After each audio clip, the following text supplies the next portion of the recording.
When we're out and about interacting with people, whether it's meeting someone new or mingling in a social setting, one question tends to come up more than others. Besides asking for your name, the next most common question, especially among adults, is usually, what do you do? In other words, people are often curious about your profession or how you make a living. We're often trying to find common ground or a reason to take an interest, asking follow-up questions to keep the conversation flowing naturally. As Dale Carnegie emphasizes in How to Win Friends and Influence People, Principle 1 is about becoming genuinely interested in others. By showing sincere curiosity, we create a smoother, more engaging interaction, making it easier to build rapport and establish a meaningful connection. In our line of work, repairing watches, people are often fascinated not only by what we do, but also by the stories behind the watches we encounter. One question we hear time and again is, do you have a favorite watch? The answer, however, isn't quite so straightforward. Picking a favorite watch is like trying to choose a favorite child. It just doesn't feel right.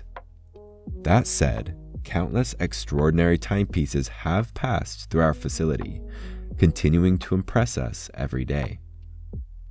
We've had the honor of serving an incredibly diverse range of clients, from doctors living in beachfront mansions in Malibu to royal families in faraway countries.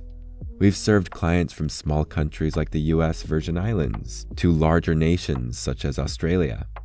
Our customers have ranged from a humble woman residing in Ukqiavik, Alaska, the northernmost town of the US, to billion-dollar estates in Texas, and even the US military too, most recently in Washington state.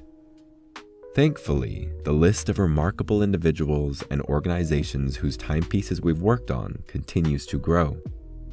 We've had the privilege of handling some truly extraordinary timepieces, from luxury watches encrusted with diamonds and crafted from polished gold, valued at hundreds of thousands of dollars, to sleek, minimalistic designs from prestigious brands that most people have never heard of.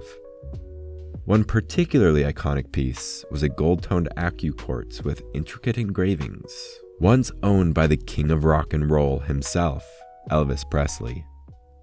We once had the pleasure of working on a watch for Leonards Legacy from Alberta, Canada. He was a warm and kind-hearted man, known affectionately as Oppa by his family. Leonard showed his support in the most meaningful way by trusting us to repair his cherished Timex Easy Reader, complete with its signature indigo light, a timeless classic known for its practicality. Leonard found pride not in material possessions, but in what he chose not to have.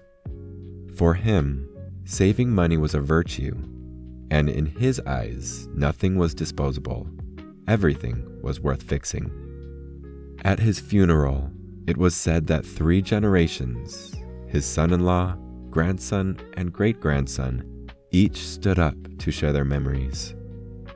Remarkably, they all voiced the same sentiment. He was my best friend. Take a moment to reflect on that. A truly remarkable legacy. The real answer to what is your favorite watch lies in the stories behind each one. A watch is just an object until you uncover the profound meaning it holds for its owner. We've had countless customers become emotional, some even in tears, as they realize we can restore something that carries so much sentimental value. We often hear, "My parents gave me this watch when I graduated from high school, and I've kept it ever since." Or, "This was my brother's watch, and after his recent passing, it's all I have left of him," spoken through grief.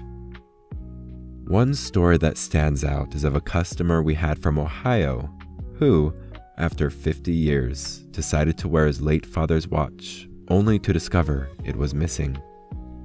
After months of searching, he gave up. Years later, his son came down from the attic holding the watch, completely unaware of its importance. In that moment, the father broke down in tears. It's moments like these that make every watch unforgettable, no matter its brand or price tag. If you're holding a watch with a story that holds meaning for you, then you have a watch worth restoring. And that, truly, becomes our new favorite watch. With that in mind, we don't just have one favorite watch, we have thousands.